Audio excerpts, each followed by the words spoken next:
வணக்கம் நண்பர்களே. நாளைக்கு என்னன்னா ஒரு குட் நியூஸ் வரதான் போகுது. என்டிஏ கூட்டணியில் வந்து தாவேகா இருக்குது அப்படின்னு சொல்லிட்டு, இது வந்து எப்படி வந்து இருக்கும் அப்படின்னா, அதிமுகவோட இவங்க கூட்டணி வச்சுருக்காங்க அப்படின்னு சொல்லிட்டு தான் இருக்குமே தவிர, இன்னைக்கு நரினார் நாகேந்திரன் அவர் வந்து என்ன சொல்லியிருக்காரு, ஆல்மோஸ்ட் 90% வந்து ஓகே சொல்லிட்டாங்க டிவிகே அப்படின்ற மாதிரி தான் சொல்லிட்டு இருந்தாங்க. ஏன்னா முந்தா நேற்று நடந்த திடீர்னு வந்து மீட்டிங்கில் வந்து என்ன என்ன சொன்னாங்கன்னா, ஆல்மோஸ்ட் வந்து 120க்கு வந்து 98 பேர் வந்து ஓகே கூட்டணி வைக்கலாம் அப்படின்ற மாதிரி வந்து மாவட்ட செயலாளர்கள்லாம் வந்து சொல்லியிருக்காங்க அப்படின்னு வந்து அது ஒரு அப்டேட் இருந்தது. ஸோ கூட்டணி வைக்கிறதுல ஒன்றும் தப்பு கிடையாது.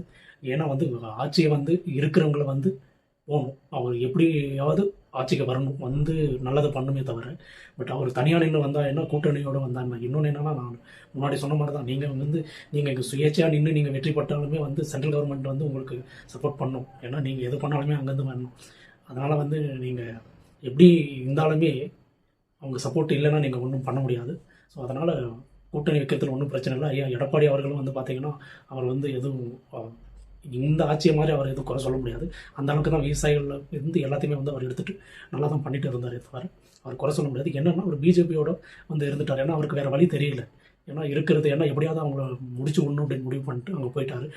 அவர் தனியாக இருந்தாலும் அவங்க விட்டுருக்க மாட்டாங்க. எப்படி எங்கே பிளாக்மெயில் பண்ணணும், எப்படி பண்ணணும்னு அங்கே மேலத்துலேருந்து என்ன சொல்கிறது, வாழைப்பழத்தில் ஊசி ஏற்றுற மாதிரி ஏற்றிட்டு இருக்காங்க ஒருத்தருக்கு. அங்கே போய் தான் அவங்கள வேறு வழி கிடையாதுன்ற மாதிரி ஆயிடுச்சு. ஸோ அதனால் வந்து நாளைக்கு ஒரு குட் நியூஸ் அது வரதான் போகுது. எப்படியோ ஒன்று ஏடிஎம்கே அவைக்கு வந்தாலும் ஒன்றும் பிரச்சனை இல்லை. டிஎம்கே வரக்கூடாது, அவ்வளோதான் ஒரே ஒரு குறிக்கோள்.